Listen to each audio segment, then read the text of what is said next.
Good evening, welcome to Left, Right and Centre. I'm Vishnu Shom. On the programme tonight, video emerges of the inside of a SpiceJet aircraft which went through severe turbulence, which has resulted in 2 people being in the intensive care unit.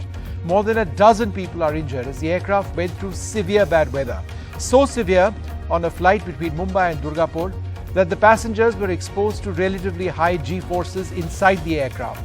What does that actually mean? We'll be discussing that. A part of the overhead panel in the aircraft collapsed. Oxygen masks came down, but very significantly, the aircraft, despite the serious episode, was eventually cleared to take off by an engineer and flew to Kolkata. Now, the Aviation Watchdog, the Directorate General of Civil Aviation, has a problem with this. How could this aircraft, while there was a pending inquiry, be allowed by the airline to fly off? Now, that engineer has been derusted, and SpiceJet's aircraft, all of them, at least those in this fleet, as I understand it, are now being investigated by the Directorate General of Civil Aviation. So a safety audit of sorts. We'll be looking at just how serious this incident was. Next up on the show, ahead of key municipal elections in Maharashtra, there's the battle for competitive Hindutva, with the BJP, the Shiv Sena and the Maharashtra Navnirman Sena making strident remarks from loudspeakers at places of worship, calls to loudly chant the Hanuman Chalisa, to remarks by the former BJP Chief Minister Devendra Fadnavis asking the Shiv Sena where they were when the Babri Masjid was demolished. That's our second debate. Later on in the program, and it's a 1-hour show tonight, the Vice Chancellor of a Tamil Nadu medical college is suspended because medical students took an oath in Sanskrit instead of the Hippocratic oath in English, resulting in a fierce battle at a time when the language row is back in the headlines in the state. And finally, the Prime Minister is in Europe. He meets 7 European leaders in 3 days. Today he's been in Germany on a key part of that visit. We'll go live to Germany to bring you the details. But first, this video of just what happened inside that SpiceJet aircraft. What the Directorate General of Civil Aviation says is that there was severe turbulence during the descent period. 2 of the passengers are in the intensive care unit at Durgapur. 1 of the passengers has a head injury. The other passenger has a spinal injury. Injuries to 14 passengers and 3 cabin crew in all. The injuries were related, talking about the other injuries, related to head, spine, shoulder, forehead and facial injuries. At present, 3 passengers are hospitalized. Oxygen panels opened up, oxygen masks fell off. The Directorate General of Civil Aviation has derostered the involved crew.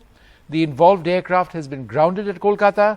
The DGCA is carrying out an inspection of SpiceJet aircraft across the fleet. A few more details. The autopilot got disengaged for 2 minutes and the crew manually had to fly the aircraft. And there are a couple of other very important points. The DGCA is investigating how an engineer of the airline allowed the aircraft to take off after this incident and fly on to Kolkata. He has been derostered as well. Well, earlier today, I spoke to one of the passengers on board this aircraft. Here's what he said. मेरा उतना ज्यादा मुझे लगा नहीं क्योंकि मैं सही time पे मेरा सीट बेल्ट पहन लिया था, ठीक है, और जो हैंड रेस्ट है उसको मैं कस के पकड़ा था कि मैं छिटक ना जाऊं सीट से, तो और इसलिए मुझे ज्यादा चोट नहीं आई है। ये अचानक हुआ था, ये टर्बुलेंस अचानक हुआ था, हाँ, कुछ समझने से पहले और सब कुछ हो गया। और कितना टाइम के लिए हुआ था ये टर्बुलेंस? मोटा मोटी 15 मिनट। 15 मिनट के लिए हुआ था। और आप हमें बताएंगे ये 15 मिनट में क्या हुआ, आपने क्या देखा विमान के अंदर? 15 मिनट में देखा, ये मैं क्या बोलूं, मुझे बयां करने में मुझे रोंगटे खड़े हो जा रहे हैं मेरे। अभी मैं मौत को मेरे आंख के सामने देखा हूँ, ठीक है। एक्चुअली मैं ये देखा कि मैं तो पूरा लास्ट सीट पे खड़ा था, तो 32C मेरा सीट नंबर था, 32C, तो पूरा लास्ट है वो। तो मेरा पूरा एयर क्या बोलते हैं, फ्लाइट पूरा पैसेंजर मेरा सामने था जी, पूरा सामने था मेरा, ठीक है। तो मैं पूरा देख पा रहा था आपके सामने पूरा कुछ। तो देख रहे थे क्या, मतलब पैसेंजर पूरा जंपिंग कर रहा था, ऊपर जा रहा, फिर जंप करके नीचे आ रहा, फिर जंप करके ऊपर जा रहा, ऐसा हो रहा था। मतलब इधर उधर पूरा हो रहा था, उलट पुलट हो रहा था पूरा। और विमान का जो ऑक्सीजन मास्क था वो भी नीचे आ गया था, हमें बताया जा रहा था। वो तो नीचे आ गया था, ऑक्सीजन मास्क पूरा सब नीचे आ गया था। और कोई अनाउंसमेंट था पायलट या कैबिन अटेंडेंट्स के कोई अनाउंसमेंट था? उन्होंने क्या कहा? लेकिन सीट बेल्ट लगाने के लिए तो बोल रहे थे कैबिन क्रू से, लेकिन सीट बेल्ट लगाने का मौका नहीं मिला किसी को। मैक्सिमम आदमी सीट बेल्ट नहीं लगा पाया, जो लगा पाया उसको ज्यादा कम चोट आई, जो नहीं लगा पाया वो तो सीट से छिटक गया था, फिर इधर उधर लग लग के सबका हालत खराब हो गया था। पहले से सीट बेल्ट का साइन, मैं वीडियो पहले शेयर से किया सीट बेल्ट का साइन नहीं था अमित जी, पहले से सीट बेल्ट का साइन था? नहीं, पहले तो सीट बेल्ट का साइन नहीं था, वो तो उड़ गया था, वो ऑफ कर दिया गया था। और फिर आप कह रहे हैं कि बीच में बताया जा रहा था कि सीट बेल्ट पहनिए, उसी वक्त ये टर्बुलेंस बढ़ गया। हाँ। All right, so you know that video, and we'll keep playing it, giving you an idea of just how serious the situation was inside. Joining us now, Captain Amit Singh is the founder of Safety Matters Foundation, which looks at aviation safety issues. We've also reached out to SpiceJet. They've not responded to our request for them to come on board this program.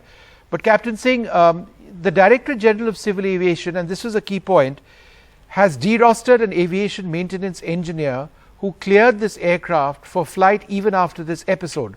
Why would an airline clear an aircraft for flight after a serious episode when people land up in hospital before an inquiry by the DGCA takes place? Thank you, Vishnu. This is a very important, very pertinent question that you have raised. From the regulatory perspective, if you look at the Annex 13, which relates to the accidents and incidents, and the DGCA regulation, this is categorized as an accident since people on board have been seriously injured. There are ways to distinguish between an incident and an accident, but if a person on board is seriously injured, it is termed as an accident. After an accident, one cannot clear an aircraft unless the CVR, DFDR is downloaded. You have permission from the cockpit voice recorder, the flight data recorder. Yeah, go ahead. Correct. So it is a detailed process of an inquiry and investigation which has to follow, and the whole scene, the aircraft is an evidence. So once you clear it, you are basically destroying the evidence, because now we have evidence in the form of the videos which have been shot by the passengers. Yes. You see the level of chaos inside the cabin. Yes. So these are all evidences when you investigate how many masks dropped and what was the state of the people. Did the seatbelts function or not? Did the seatbelts fail? Were there any announcements? So there are certain things which are recorded by the cockpit voice recorder. A lot of things in this case, since it is dealing with the cabin, majority of the evidence is in the cabin, which has now been destroyed or been tampered with once you clear an aircraft, because it would have been cleaned, evidence has been removed. Captain, Captain Singh, the fact that the DGCA, the Aviation Watchdog, has said that they're going to be conducting a safety audit, or they're going to be inspecting, they haven't used the word safety audit, they're going to be inspecting all SpiceJet aircraft, at least aircraft as I understand it in this category, the Boeing 737. Does that indicate, what does that indicate? That the DGCA wants to see whether safety standards have been maintained across the fleet? Well, there are a couple of things one has to look at. From the maintenance perspective, the aircraft has undergone some amount of G-force, plus I think 2.6 or 2.7 Gs. Yes. The aircraft has sustained. So what is the effect on the structure of the aircraft post this accident? So that is a critical part. And what are the maintenance standards? So if you can clear an aircraft post an accident, so how many such instances have happened, or not accidents, but occurrences of turbulence, similar turbulence has happened and the aircraft have been cleared. So has this had an adverse effect on the structure of the aircraft? That needs to be looked at. So it is a quality issue, quality control. What is the quality manager doing? The manager is supposed to report directly to the CEO. So the quality checks are an issue. Other things would be like the training of the crew, the pilots, and the cabin crew. No, but Captain Singh, tell me one thing. Let's just look at this other. I'm just reading from what the DGCA sent out. During descent, the aircraft experienced severe turbulence and the vertical load factor varied from plus 2.64 G and minus 1.36 G. In other words, there was intense turbulence and the pressures on the physical pressures on the passengers at just under 3 G would have been very, very intense. It could have caused or could have come close to causing a blackout, depending on how long the experience was. And perhaps more worryingly, with a negative G scenario, it could have caused a red out as well. when blood rushes from your feet to your head. That's what happens in a negative G scenario. So all in all, it was physically dangerous for the passengers on board.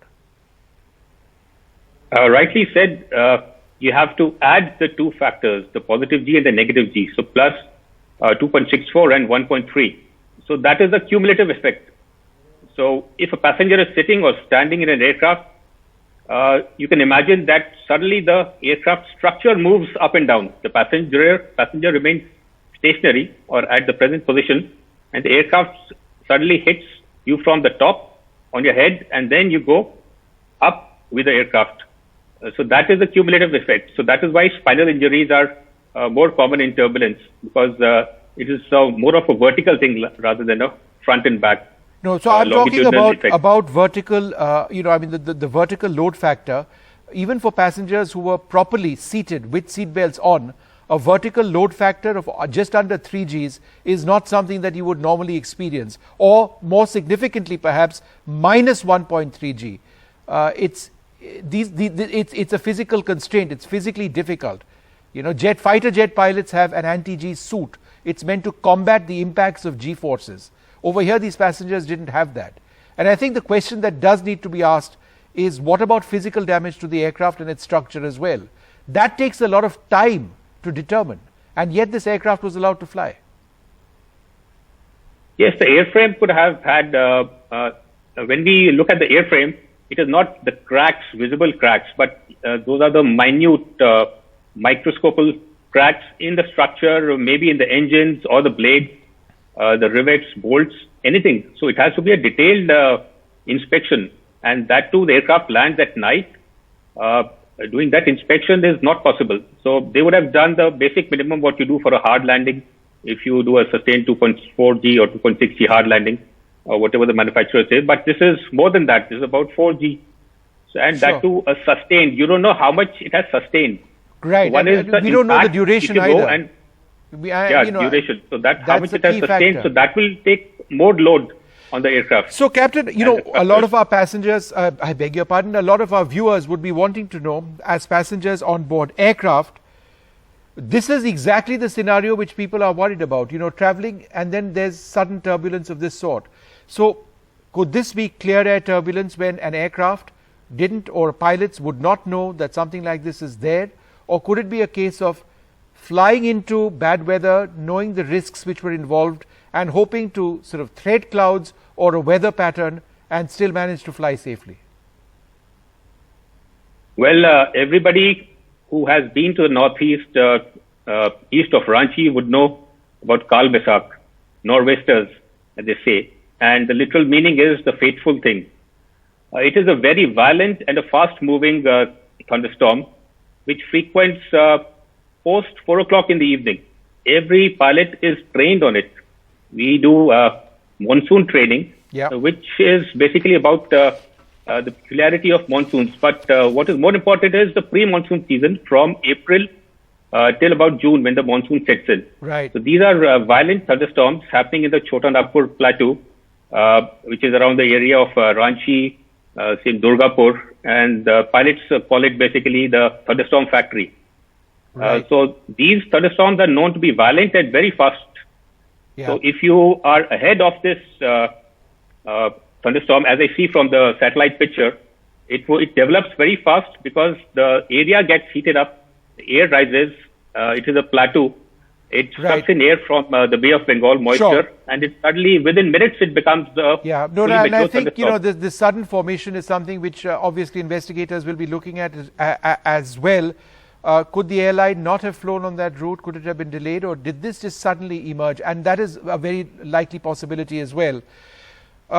Aviation, it takes a lot of time sometimes to come out with reports. Let's hope that report comes out soon in the name of passenger safety. Captain Singh, good speaking to you. Thanks very much for being with us.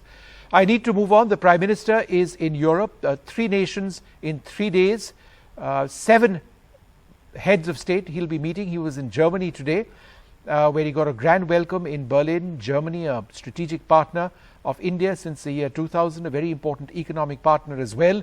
The Prime Minister is off to Copenhagen tomorrow for the Nordic Summit with several Scandinavian leaders before he travels day after to Paris, France, where he meets Emmanuel Macron, the French president, a close friend of his, who's been recently re-elected as president of France. Well, joining us now, Biresh Banerjee, the Deutsche Welle correspondent, who joins us from Berlin. Thanks very much, Biresh, for being with us. The Prime Minister did make references to the Ukraine situation, saying that this was not a war that anybody would win.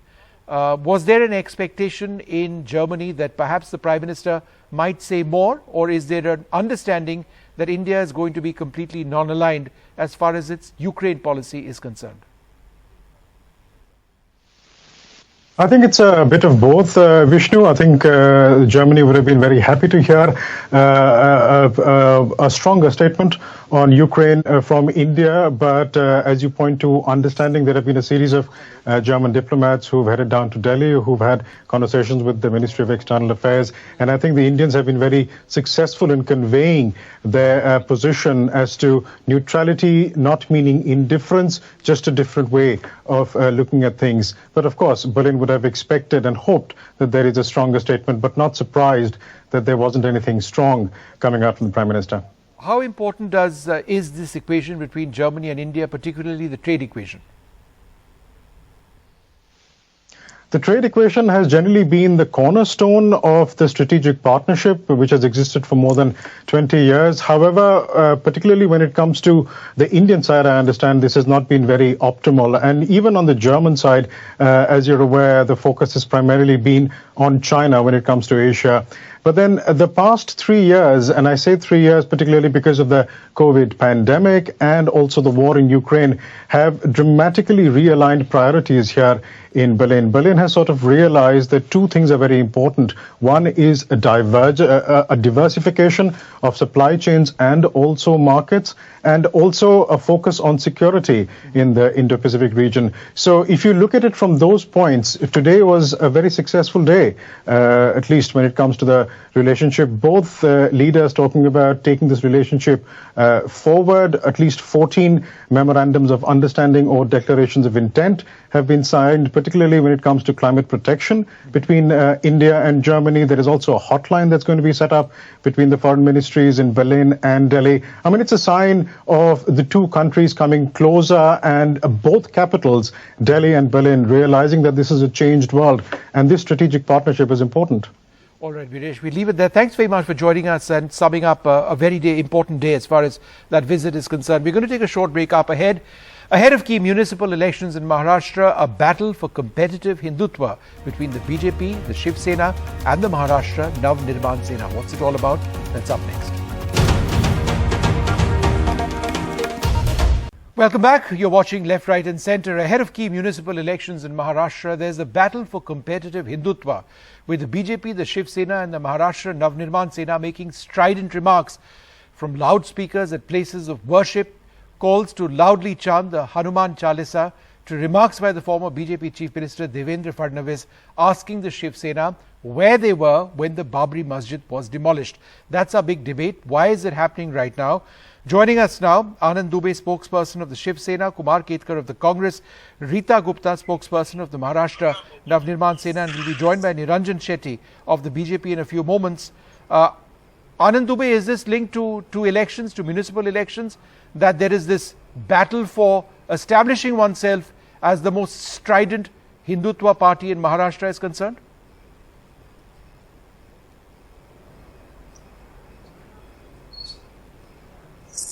Mr. Dubey, can you hear me? हाँ sir, अभी आवाज आई. Mr. Dubey, why is this happening now? Is this because of municipal elections that you've got the MNS, the Shiv Sena and the BJP making these more and more strong pro-Hindutva comments? Sir प्रणाम, पहले नमस्कार. Sir, ये आपने बिल्कुल सही कहा कि ये चुनाव के मद्देनजर ही ये जो प्रोपेगेंडा चलाया जा रहा है. पहले 2-2.5 सालों में इन्होंने हमारी सरकार को गिराने का भरपूर प्रयास किया. जब ये पूरी तरह से असफल हो गए तब इन्होंने एक नया मुद्दा लेकर आया कि कैसे करके शिवसेना को हिंदुत्व का एक दाग लगा दिया जाए कि भाई ये असली हिंदुत्व नहीं है, असली हिंदुत्व बीजेपी है। और कुछ उनकी टीमों को उन्होंने लाया, ABCD टीमों को, और इस प्रोपेगेंडा के तहत उन्होंने एक ऐसी साजिश रची कि महाराष्ट्र की कानून व्यवस्था बिगड़ जाए, महाविकास आघाड़ी सरकार पर आरोप लग जाए और हिंदू मुसलमान करके, अजान और हनुमान करके ये महाराष्ट्र को एक अस्थिर सरकार में बदलना चाहते हैं। ये इनकी मंशा रही है, लेकिन ये इसमें कामयाब नहीं हो रहे हैं क्योंकि हमारी सरकार का नेतृत्व आदरणीय उद्धव बाला साहब ठाकरे जी कर रहे हैं, जिनकी पहली प्राथमिकता है कानून व्यवस्था को बनाए रखना। हमारी पहली प्राथमिकता है कि आनंद जी ये बताइए, बीजेपी को ये भी कहना है कि आप लोगों ने या तो महाराष्ट्र पुलिस ने जो कार्रवाई की है, जिन्होंने वो हनुमान चालीसा के बारे में कहा था कि चीफ मिनिस्टर के घर के बाहर हनुमान चालीसा बोलेंगे, उनके खिलाफ सेडिशन के चार्जेस है, बहुत सारे चार्जेस है, उनको जेल में लिया गया है, उनके खिलाफ मुकदमा चल रहा है। तो उनको कहना है कि ये करने का जरूरत क्या था? सर देखिए, पहले आपको स्पष्ट कर दूं कि हम हनुमान चालीसा के विरोधी नहीं हैं। एक चुनी हुई सांसद अमरावती की महाराष्ट्र के मुख्यमंत्री को कहती है कि जब से ये मुख्यमंत्री बने हैं 7.5 लग गई है और इसे दूर करने के लिए आप हनुमान चालीसा पढ़िए, नहीं तो मैं आके आपके घर में पढ़ूंगी। ये बहुत ही गैर जिम्मेदाराना बयान है। आदरणीय कोर्ट ने भी कहा कि कैसे रहा है, मैं बता रहा हूं, आदरणीय कोर्ट ने भी कहा कि जितना बड़ा आपका पद है आपकी उतनी बड़ी जिम्मेदारी होनी चाहिए। और उस समय पुलिस को जो उचित लगा, पुलिस ने कार्रवाई की। और कोर्ट के सामने जब ये विरोधी दलों ने कहा कि पुलिस ने गलत कार्रवाई की है, गलत चार्जेस लगाए हैं, तो उस समय कोर्ट ने कहा नहीं, पुलिस ने जो कार्रवाई की है सही की है। उस समय जो पुलिस को सही लगा है पुलिस ने किया है और कोर्ट में मामला विचाराधीन है। कोर्ट इसका पूरा संज्ञान ले रही है और इसीलिए अभी तक उनको देखिए इतनी आसानी से बेल नहीं मिला है, क्योंकि एक गंभीरता आज शायद नहीं मिला है, बाद में शायद मिलेगा। अब कोर्ट के नियम, कोर्ट के टाइम टेबल वो हमारे हाथ में नहीं है। So I don't think you can make that linkage. But Niranjan Shetty, alright, one second sir, Niranjan Shetty also joins us. Mr. Shetty, the BJP has often argued that, you know, I mean, it was unfair for these sedition charges to be applied against the leaders who wanted to say the Hanuman Chalisa outside the Chief Minister's residence. The Shiv Sena seems to say that this was entirely done by the police and the police were independent in doing whatever it is that they were done. And what's more, by making these remarks of wanting to pronounce the Hanuman Chalisa outside the Chief Minister's house, the goal was actually to create differences between communities. How would you respond? First of all, I don't think so. The charges that has been leveled against Mr. Raj Thackeray or the MNS workers, it is very unfair. Basically, both are the elected representative and they have every right. Now, my friend Mr. Anand Dubey needs to, rewind all the cassettes of late Balasaheb Thackeray and hear out that the kind of speeches that he used to make and he used to level the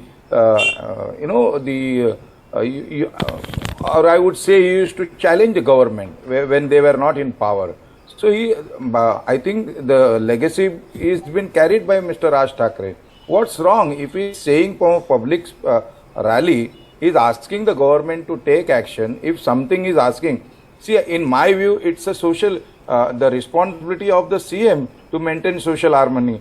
If at all there are certain sections which is using the loudspeaker without any permission, then why doesn't the government of the day take the action and ask them to take proper permission? No, but Mr. Shetty, where does the issue of loudspeaker now emerge? Is it because there are elections around the corner?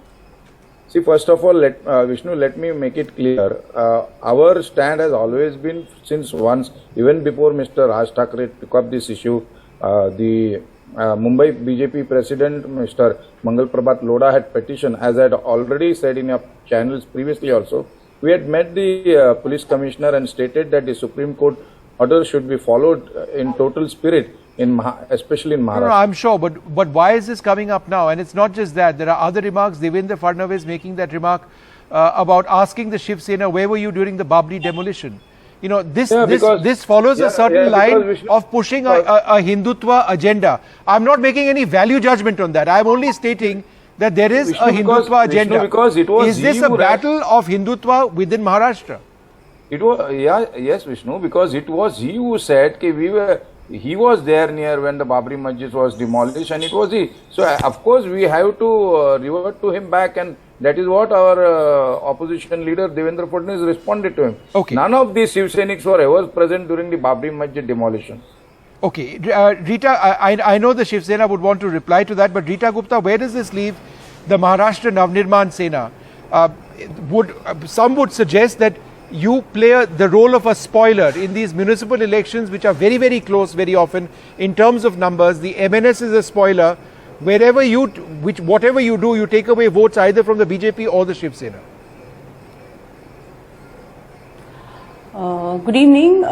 First of all, let me clear. Mr. Dubey said कि we are the spoilers, or MNS doesn't have any work, or they are now taking the issue of loudspeaker. But let me tell you, 3 years back, Mr. Raj Thackeray in a rally had told कि please put down the loudspeaker, and if the loudspeakers are not coming down, then we have to take action. And Mr. Dubey, don't forget 2005, there was a government notice that the loudspeakers should come down. No, but he's then also said the verdict that which if the was given, they loudspeakers didn't don't take. come down, then No, the no, Hanuman Chalisa needs to be played even louder. No, let me complete. No. You just let me complete. If you want me on this, you let me complete it. You know, the thing was like that, when very nice words it was said, nobody took it seriously. And Mr. Dubey, Balasaheb Thackeray ji, he had said this thing, I think many years before, कि when my satta or my government come, the first work I will do, I'll put all the loudspeakers down. If you want the video, I'll please send it over to you. Now Shiv Sena is behaving like, you know, they don't know anything. I think it is the CM's father, the God-bid Balasaheb Thackeray. No, he was Rita a very gentle person and a very nice human being. No. Now this issue is only of a loudspeaker, and which they are not putting down. So let me ask you about loudspeaker. What Raj Saab said, if you're not putting it, don't put. If Raj Thackeray ji makes a remark, this is what he said on Sunday. He said, wherever they put up loudspeakers, you must sound the Hanuman Chalisa at double the volume. I mean, isn't that something which actually creates differences between communities? Now you tell me, if the government is not taking any action, so what should we do? That's the justification. No, it's not justifying. No, it's not justifying, but they're not listening. The law into your own hands? It's a verdict come in 2000. No, see, it's a nuisance. We are not doing anything on religion. We will never do that. See, if Raj Saab had to spoil the situation, we had to take the Aarti tomorrow. But he has sent a letter to everyone कि it's their festival. We don't have to do any nonsense in that time. कि their program should be that's a relief. In any way spoiled. So he's taken that issue on force. Everybody says Raj Thackeray is this, Raj Thackeray is finished. Please let me tell everyone, he has taken up the issue in a very good way, and you should not criticize a person who's doing a good work. And these three I'm not parties who are all together, play the Hanuman Chalisa at double the volume.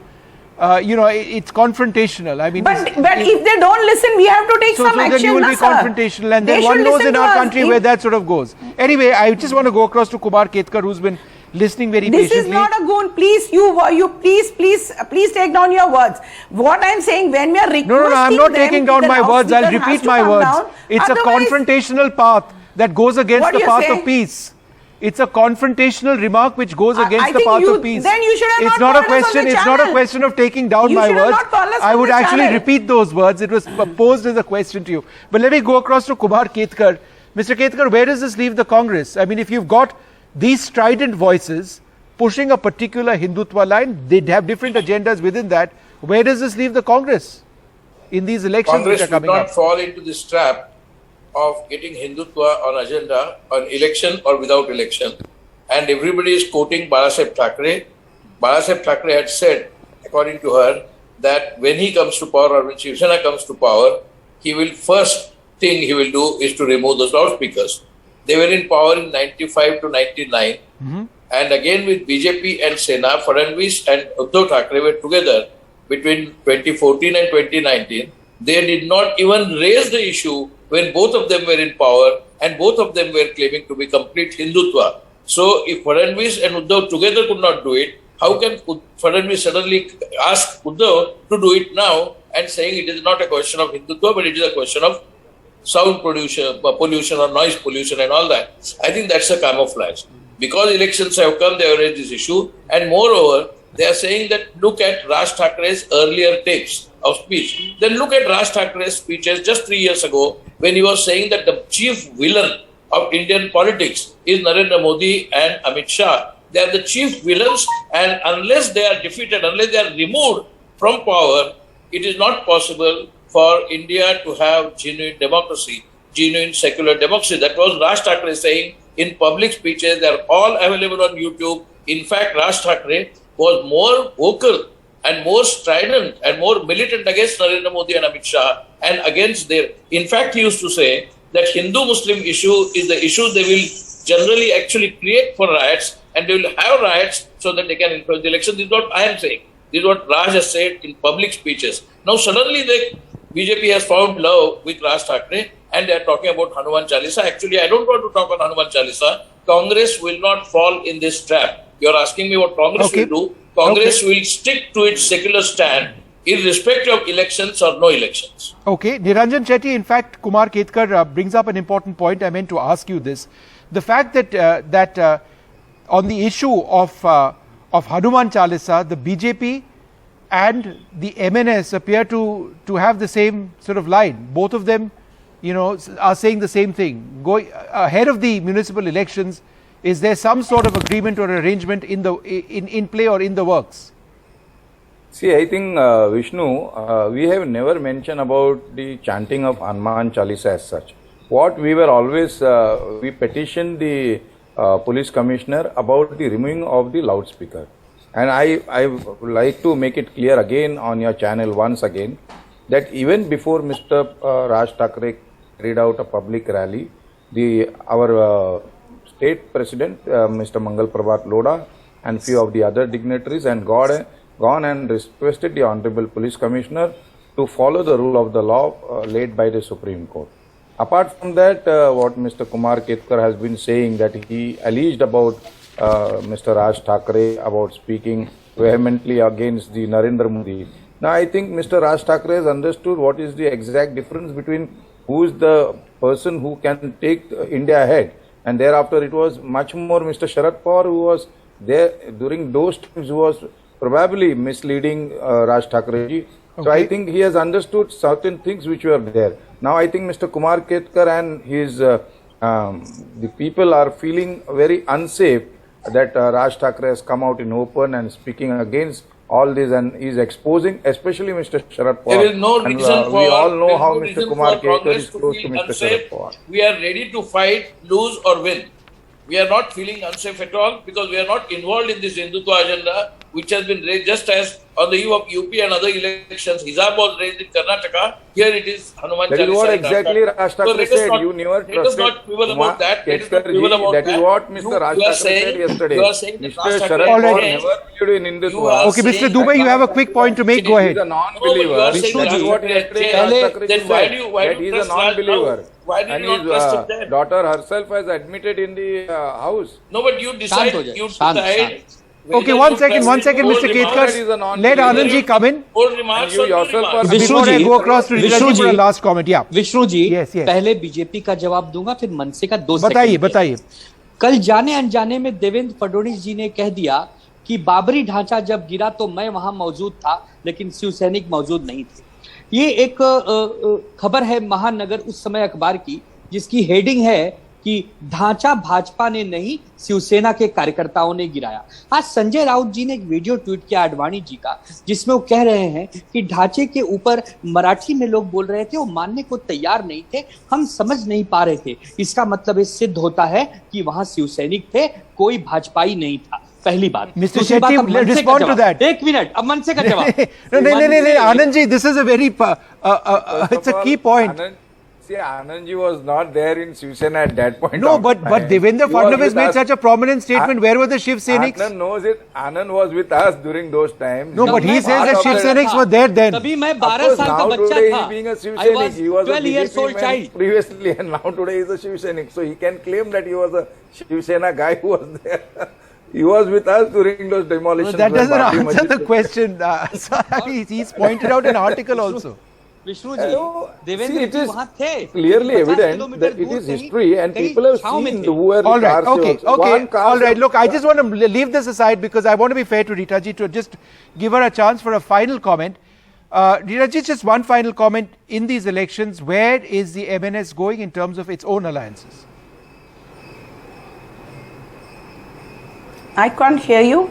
What do you say? In terms of an alliance, are you headed the way of the BJP ahead of the crucial municipal elections? See, that decision Mr. Raj Thackeray ji will take. That decision is not in our hand. See, आपको मैं एक चीज हिंदी में बताती हूँ कि क्या होता है पता है, जब रूमर्स और ये सब निकलते हैं ना, उनको एक बातों में से 100 बात निकालनी होती है. पर ये 100 बात है या सिर्फ एक ही बात है? ये होने वाला है या नहीं होने वाला है? आप सिर्फ ये बताइए. नहीं, वो मैं नहीं बता सकती. That is not in my hand. मगर जब हमने अयोध्या जाने की बात की, हनुमान चालीसा की बात की, तो हमको कहा गया कि हम हिंदुत्ववादी हो गए. क्यों? राज साहब हिंदुत्ववादी नहीं थे पहले? उन्होंने क्या कहा आप वापस सुनिए. Everybody is on the this. No, I don't think there is any doubt of his credentials as a Hindutva leader. There's no doubt about that. I am not against the loudspeaker or the religion. But अगर उनको देते हो तो हम भी करेंगे. This is our only saying. All right, I will not listen to I have to move on now. I'm traveling all over the country on this program tonight. And I'm afraid I'm out of time on this program because I need to move to the south of the country. But before I do that, we've got a couple of comments on coup. Atul Kumar writing in says, political parties are taking a hardline Hindutva stand ahead of the elections scheduled in the coming months for several major municipal corporations. Tushar says, is it important to prove Hindutva identity to live in this country, that too on the basis of violent nature for another religion? Key questions over there. We're going to quickly move on now to our next subject. It's a it's an important one that affects a lot of people in Tamil Nadu, where it's been creating headlines. The language issue has been a headline issue in the last week. It's back now with the Vice Chancellor of a Tamil Nadu Medical College being suspended because medical students took an oath in Sanskrit instead of the Hippocratic oath in English, resulting in a fierce battle at a time when the language row is back in the headlines in the state. So the Vice Chancellor being suspended over there. We are joined now by Kasturi Shankar, the actor and activist who speaks out very frequently on the entire issue of language, A. Saravanan of the DMK, Dr. Sumant Raman, who is close to the BJP, and V.A. Pukajendi, the leader of the AIA DMK. I'd like to thank you all very much for being with us. Kasturi Shankar, let me come to you first. Do you believe that there was some sort of directive or something which suggested that Sanskrit needed to have been the mode of communication used to conduct this oath, or do you believe it was just by coincidence, or it was a mistake of some sort? Actually, the student body leader has just given an interview today, so there's a lot of ambivalence about what language was used. They have given a detailed interview today, stressing that the oath, in fact, was taken in English. So whatever Sanskrit they spoke may have been a preamble to the oath itself. It is not uncommon for an English version of an Indian oath being taken in colleges across That's right. No, it India. was a translation, but the content was the same. Right. So the exactly. And the content is problematic. Number one. Number two. No. See, if the content is problematic, that is different. No, but let's stick to this. But hang on. Sorry, I'm so sorry. I'm interrupting you like this. I'm just trying to make the suggestion that does it really matter if it was spoken in Sanskrit or it was, it was translated from Sanskrit? It's the language, it's the meaning which matters, not just the way it's been expressed. No. I was coming to that. I was saying the Charak Shapath actually is the oath of choice in AIMS. I think it's been the oath of choice for about 10 years now. So student bodies do have, different medical institutions do have their own physician's oath as well.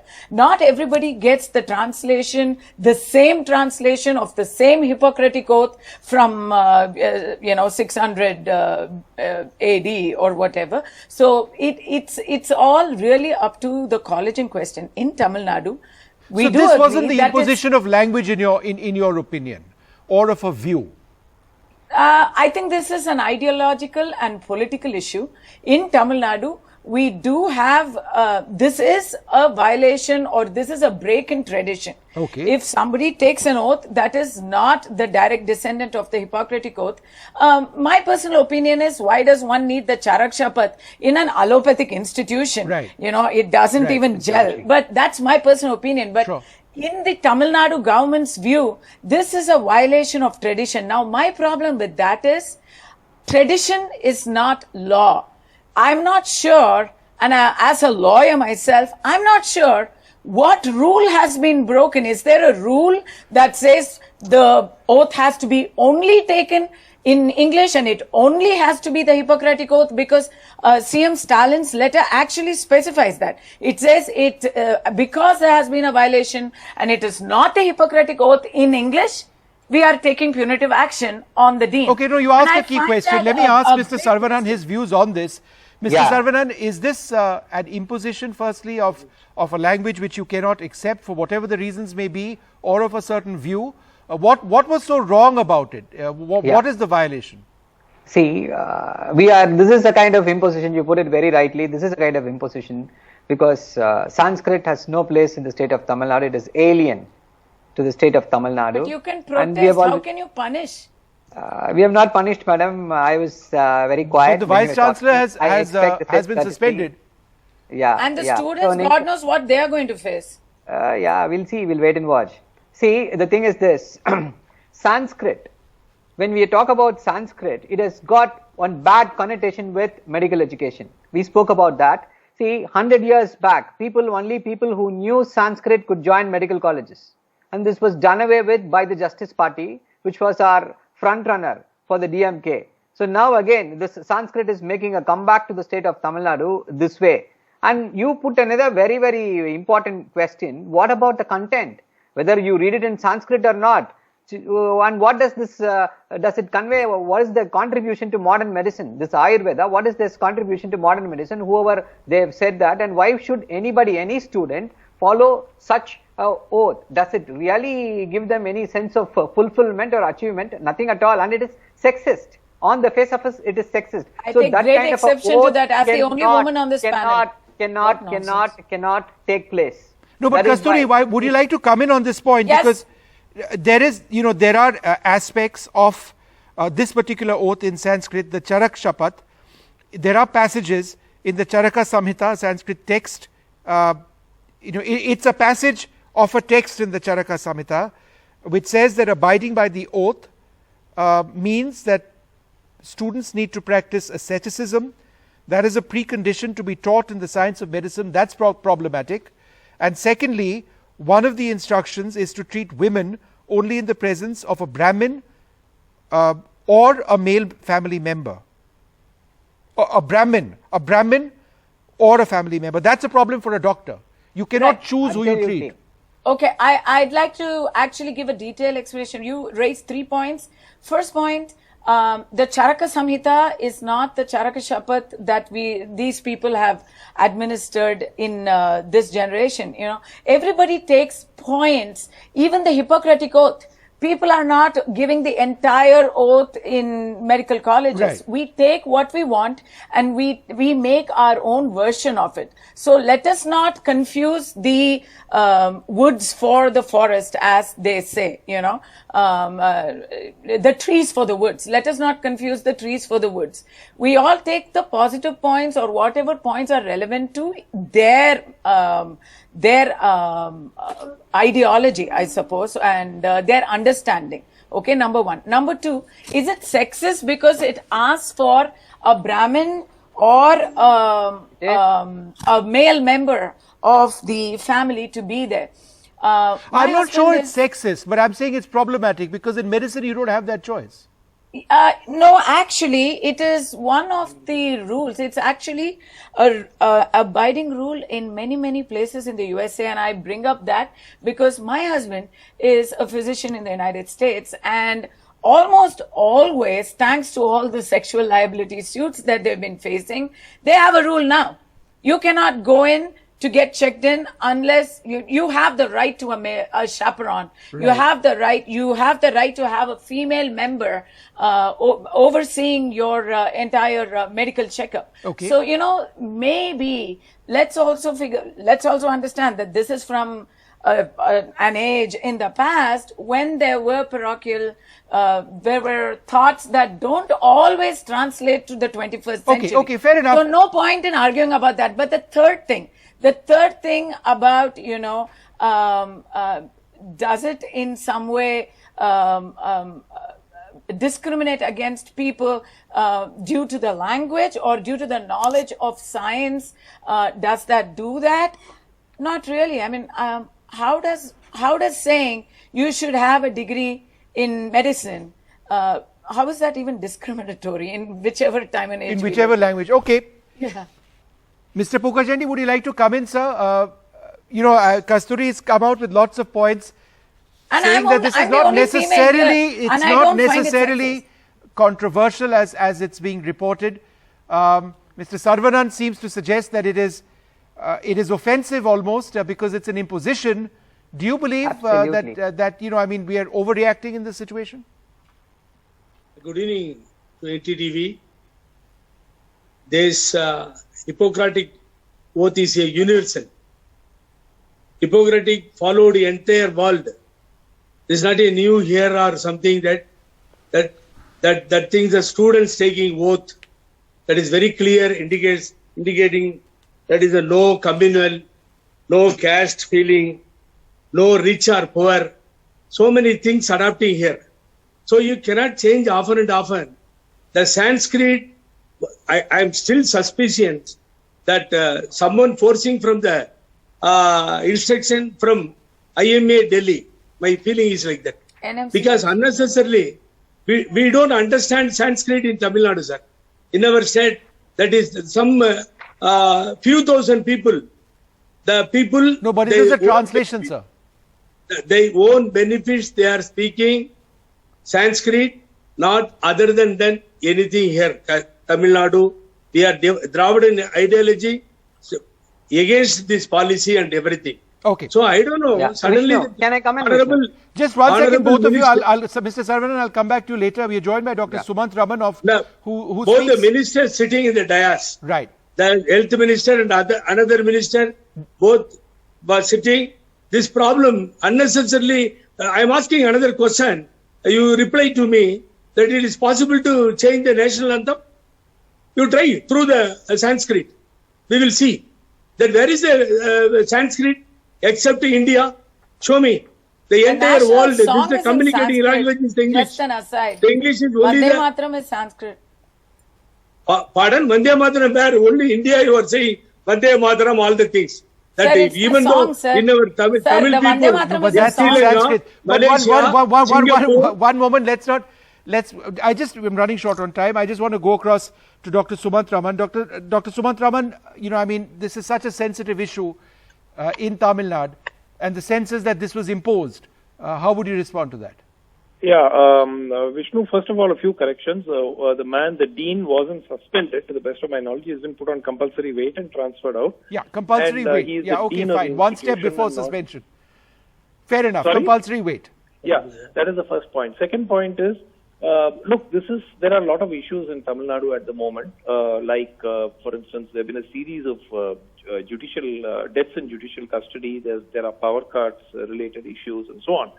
So this comes as a very convenient sort of diversionary tactic that can be blown up. Actually, the oath which was taken in English. It was not taken in Sanskrit, as was reported widely by the media yesterday. They spent the better part of 24 hours reporting that it was taken. It included Sanskrit words, and first of all, they said it was taken in Sanskrit. All of it was incorrect. A version which is sort of an abridged version of the Charaka Shapath was taken, and read out to the students. Now, this contained about 10 points, none of which are in any way radically different from the Hippocratic Oath or contain anything really objectionable.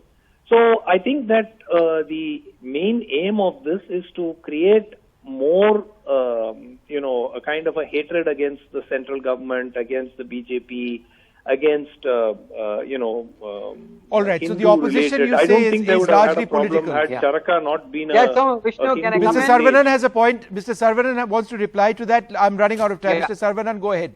Vishnu, the thing is this. See, they say there is nothing wrong in this oath. This Sanskrit oath should have been there and the Hippocratic oath should have been replaced. This is the viewpoint of all these people. But the union government, the minister, Mrs. Bharti, she had come and said on the floor of the parliament that there is no thing to enforce this. We are not going to enforce this. Then why the video? They came out on the parliament and said if you have then why is the video of the function, sir? Let the why country is see this whether it National was Medical taken in Council Sanskrit or want English. to play politics in this? That is the question. What is wrong? Wherever way you take both, you put out quality the video. Of the education. Why don't you what put out the video? Let the people see for themselves what you want. All right, okay, all right. Look, we are running out of time on this. I'm sorry, I can't extend this anymore.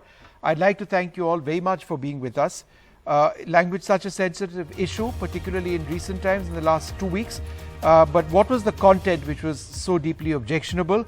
I think perhaps that needs to be looked at as well. We're out of time on Left, Right and Centre from all of us here. Good night.